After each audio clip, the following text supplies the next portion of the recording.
शिक्षक के जिज्ञासु नमस्कार। आपका स्वागत है डॉक्टर पवन शुक्ला एजुकेशनलिस्ट नामक यूट्यूब चैनल पर।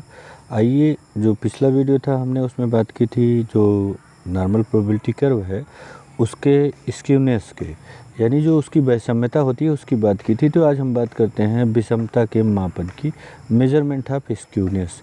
आप जानते हैं कि स्क्यूनेस क्या होता है, आपको ये तो बताना नहीं पड़ेगा, लेकिन फिर भी एक छोटा सा मैं आपको समझा रहा हूँ कि जो स्क्यूनेस है, ये मान लीजिए एक्स अक्ष है, तो इस पर आप ग्राफ बना रहे हैं, तो ये आपका एनपीसी नॉर्मल एनपीसी है, जहाँ मीन जो है बीचों बीच है। इसको बीचों बीच समझिए, ये बीचों बीच है। मतलब कहने का कि आप इतना तो कंफर्म है सर यार, ये एनपीसी जो होता है वह आपको एक एक्स अक्ष पर आप बनाएंगे किसी आंकड़े को, तो ये ऐसे जाएगा और बेल शेप्ड हो जाएगा। अगर उसका पूर्ण रूप से संतुलन है आंकड़ों का तो इस तरह से होगा, और उसकी माध्यिका बीचों बीच होगी।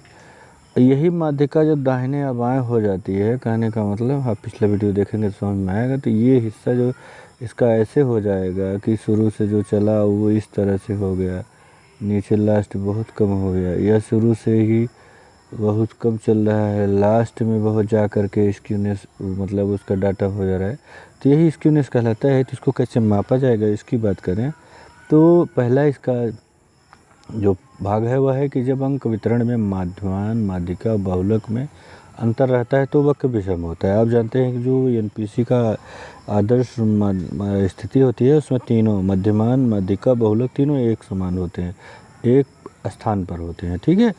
तो यहाँ जब विषम हो जाएगा तभी तो वैषम्यता आएगी।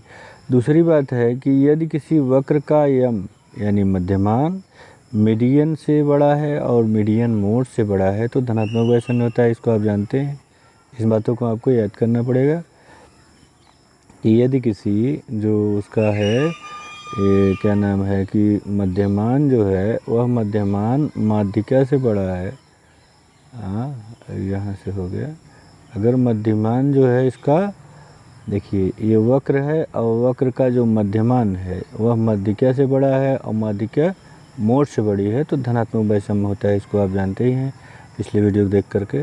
और उसके बाद ये जो है मध्यमान जो है वह छोटा है मीडियन से, माध्यिका से, और माध्यिका छोटी है किससे, माध्यिका छोटी है मोड से। जब बहुत बड़ा हो जाएगा मोड तो भी ये होगा, देखिए यहाँ आपको दिखाई पड़ेगा इस तरह से। यानी जब मीन मीडियन मोड, मीन देखिए मीन है, mean is less than median, median is less than mode, यानी सबसे ज़्यादा बड़ा मोड होगा तो ऋणात्मक वैषम्य होता है। और तीसरी बात यह है कि जब विकृत शून्य होती है तो विकृत शून्य होने की स्थिति में Q3 माइनस MDN माने माध्यिका और equal to MDN minus Q1। अगर विकृत शून्य है तो ये स्थिति होनी चाहिए। यानी अगर किसी भी ग्राफ में जो वैषम्यता है वह वैषम्यता इस स्थिति में है, यानी Q3 माइनस MDN, जान रहे हैं Q3 माइनस MDN, यानी यह it is equal to MDN minus Q1। अगर ऐसी स्थिति है तो जो एनपीसी का वैषम्य है स्क्यूनेस वो 0 होगा। और अगर पॉजिटिव है तो पॉजिटिव होने की स्थिति में देखिए, तो पॉजिटिव होने की स्थिति में Q3 minus MDN is greater than Q3 minus Q1, ठीक है, Q3 माइनस, तो ये हो जाएगा। और लेकिन अगर निगेटिव है तो Q3 माइनस माध्यिका का जो मतलब जो आप क्वार्टाइल जानते हैं, तो जो तृतीय चतुर्थांश होता है उसमें से जब माध्यिका को घटाया जाएगा तो उसका मान जो है माध्यिका में से जो प्रथम चतुर्थांश घटाया जाएगा उससे अधिक होगा।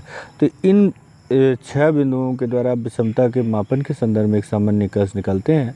इसके बाद इसके फार्मूले पे जाएं तो जो स्क्यूनेस है, स्क्यूनेस निकालने का फार्मूला है स्क्यूनेस इज इक्वल टू, आपके सामने दिया है देख लीजिए कि skewness is equal to 3 into bracket में, देखिए दोनों तरफ ब्रैकेट है, मीन माइनस मीडियन, यानी जो मध्यमान है उससे माध्यिका को घटा देंगे और उसमें 3 का गुणा कर देंगे और उसमें SD का मानक विचलन का भाग दे देंगे, तो यह आपको प्राप्त हो जाएगा स्क्यूनेस, उस आंकड़े का स्क्यूनेस प्राप्त हो जाएगा।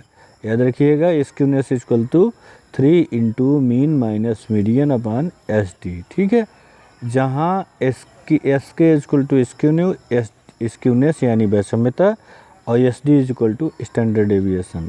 और यदि मान ऋणात्मक आता है इसका, अब इससे आप ये देख सकते हैं कि यदि आपका मान जो आपने घटाया है S K is equal to 3 mean minus median upon S D, और यदि मान ऋणात्मक आता है तो ये वैषम्यता ऋणात्मक है, और यदि मान धनात्मक आता है तो वैषम्यता ये देखिए धनात्मक हो जाएगी। अब इसके बाद भी स्क्यूनेस निकालने का एक फार्मूला आपके सामने है। Skewness is equal to P90 plus P10 upon 2 minus P50।